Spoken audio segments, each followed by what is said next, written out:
بسم الله الرحمن الرحیم وجعلنا من بین ایدیہم سدا ومن خلفہم سدا فاغشیناہم فهم لا یبصرون۔ پاکستان اور دنیا بھر کے دیکھنے اور سننے والوں کو محمد حامد کا سلام۔ تاریخ رقم ہو گئی ہے۔ تاریخ کیسے رقم ہو گئی ہے وہ آپ سب جانتے ہیں کہ آج تاریخ میں پہلی بار کسی امریکی بیوروکریٹس کو کٹہرے میں کھڑا کر دیا ہے اور اس سے پوچھا گیا ہے عمران خان کے کہنے پر وہ سوالات ان سے کیے گئے جو پاکستان کے تاریخ میں کسی پاکستانی شہری، کسی پاکستانی وزیر اعظم، کسی پاکستانی صدر، امریکہ کے کسی شہری پر الزام نہیں لگایا تھا، اور ایسا کبھی نہیں ہوا تھا کہ امریکہ کے بیوروکریٹ کو کٹہرے میں لا دیا جائے۔ آج یہ بھی ہم نے اپنے آنکھوں سے دیکھ لیا۔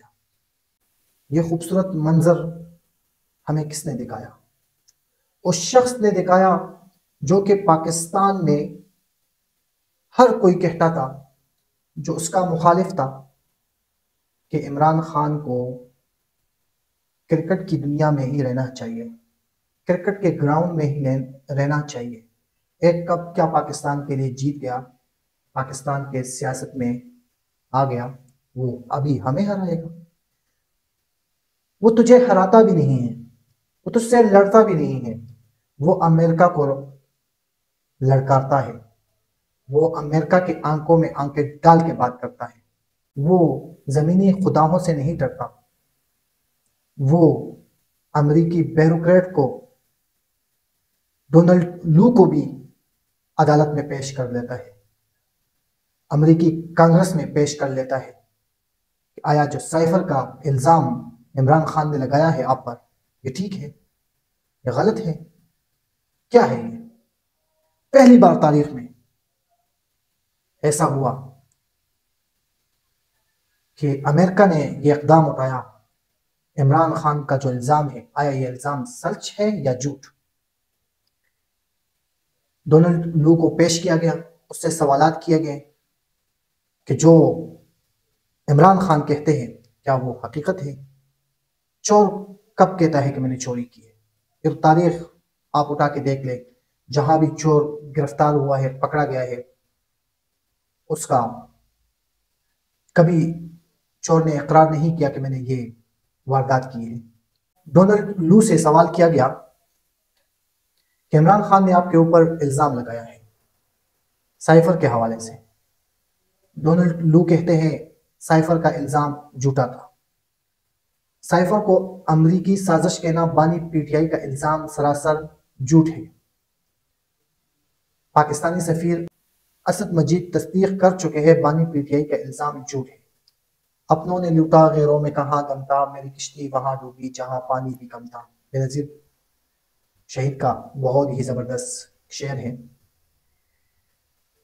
یہ نہیں کہ عمران خان نے جو الزام لگایا تھا اس کا انکار ڈونلڈ لو نے کیا ہے۔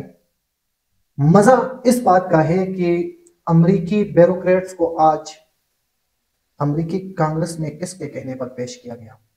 اس شخص کے کہنے پر پیش کیا گیا کہ جو کہتے تھے کہ عمران خان کو سیاست نہیں آتی، عمران خان پاکستان کے سیاست نہیں سمجھتے، عمران خان کو میں سیاسی کہتا ہی نہیں ہوں، اور عمران خان نے وہ کیا جو پاکستان کے تاریخ میں کسی سیاسی رہنما نے نہیں کیا، کہ ایک امریکی شہری کو کٹہرے میں لا کے کھڑا کر دیا ہے۔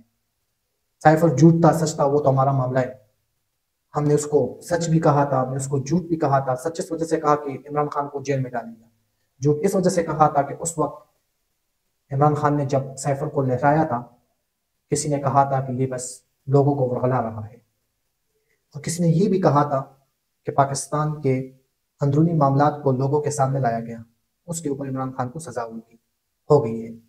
اگر اندرونی معاملات طے نہیں تو سزا کس چیز کی بنتی ہے؟ اس کے بعد شندانہ گلزار صاحبہ، جو کہ خیبر پختونخوا سے ان کا تعلق ہے، آج کل سوشل میڈیا پر کافی ایکٹیو رہتی ہے، انہوں نے پاکستان تحریک انصاف کے کارکنوں کے لیے ایک اہم پیغام جاری کیا ہے، جو آپ لوگ سن کر حیران ہو جائیں گے، اور اگر آپ سنیں گے امید رکھتا ہوں کہ آپ لوگ بھی اس پیغام کو فالو کریں گے، اس پیغام کا خیال رکھیں گے۔ شاندانہ گلزار صاحبہ نے پاکستان تحریک انصاف کے کارکنوں کو یہ حکم دیا ہے کہ آنے والے عید میں تمام کے تمام پاکستان تحریک انصاف کے کارکن کالے کپڑے پہنیں۔ کیا وجہ ہو سکتی ہے؟ کالے کپڑے کیوں پہنے؟ بہت مزے کی بات ہے۔ جس طرح عمران خان کے اوپر مختلف قسم کے کیسز بنائے گئے اور عمران خان کو جیل میں ڈالا گیا ہے، ہم نے عید کے دن سب نے کالے کپڑے پہننے ہیں اور عمران خان کے لیے اظہار یکجہتی کا اظہار کرنا ہے۔ اب دیکھتے ہیں کہ پاکستان تحریک انصاف کے کارکن اس پیغام کو فالو کرتے ہیں یا اس پیغام کو رد کرتے ہیں۔ سوشل میڈیا پر جب اس پیغام کے بارے میں بتایا گیا تو کافی لوگوں نے کہا کہ ہم انشاءاللہ اس پیغام کو بھرپور لوگوں تک پہنچائیں گے اور خود بھی اس پر عمل کریں گے۔ عمران خان کے اوپر 6 بڑے کیسز تھے، جس میں 9 مئی کے واقعات بھی تھے، سائفل بھی تھا، توشخانہ کیس بھی تھا، القادر ٹرسٹ کا بھی کیس تھا۔ لیکن آج جسٹس جمال مندوخیل نے تفتیشی افیسر سے سوال کیے، اس سوالوں سے یہ لگتا ہے کہ 9 مئی کے واقعات کے جو الزام تھے عمران خان پہ وہ بھی ختم ہونے جا رہے ہیں۔ ذرا ان سوالوں کی طرف جاتے ہیں۔ تفتیشی افسر سے کیے گئے ہیں جسٹس جمال مندوخیل کی طرف سے کہ مقدمے میں دہشت گردی کی دفعات کیوں لگائی گئی۔ سوال ہے، آپ کو پھر علم ہی نہیں کہ دہشت گردی ہوتی کیا ہے؟ دہشت گردی سانحہ آرمی پبلک سکول پشاور اور کوئٹہ کچہری میں ہوئی تھی۔ ریلی نکالنا کہاں سے دہشت گردی ہوگی؟ واقعہ راولپنڈی کا ہے اور گواہ لاہور کا۔ کیا حکومت کے خلاف ٹائر جلانا بہت بڑا جرم ہے؟ ایک سوال نہیں، ایک سوال میں کافی سارے سوال۔ دوسرا، کیا ریلی نکالنا یا کسی سیاسی جماعت کا کارکن ہونا جرم ہے؟ کیا ایک ہیڈ کانسٹیبل کے بیان پر سابق وزیر اعظم کو غدار مان لیں؟ اس طرح ہوتے ہیں فیصلے، اور جو فیصلہ عمران خان کے خلاف کیا گیا ہے، چاہے وہ عمران خان کے پارٹی کے خلاف ہو، عمران خان کے پارٹی کے سمبل کے خلاف ہو، یا کسی بھی شخص کے خلاف جو بھی مقدمے درج کیے گئے، ان مقدموں کا دور دور تک ان کے ساتھ کوئی نام و نشان نہیں ہے، ان کے اوپر کوئی الزام بنتا نہیں ہے، لیکن بنائے گئے ہیں۔ وقت کے آنے پر یہ سارے الزام آپ لوگوں کے سامنے آ جائیں گے، آیا یہ حقیقت تھے یا جھوٹ تھے۔ تو آنے والے دنوں میں بہت سارے کیسز کے فیصلے ہونے جا رہے ہیں۔ جو اہم 6 کیسز ہیں، 5-6، ان کے اوپر فیصلے آنا بہت ضروری ہے، اور انشاءاللہ اللہ سے دعا گو ہے کہ جلد سے جلد ان کیسوں کے اوپر فیصلے آئے تاکہ آنے والے دنوں میں ہم عمران خان کو باہر دیکھیں۔ اجازت چاہوں گا آپ دوستوں سے، مجھے دیجیے اجازت۔ اللہ حافظ۔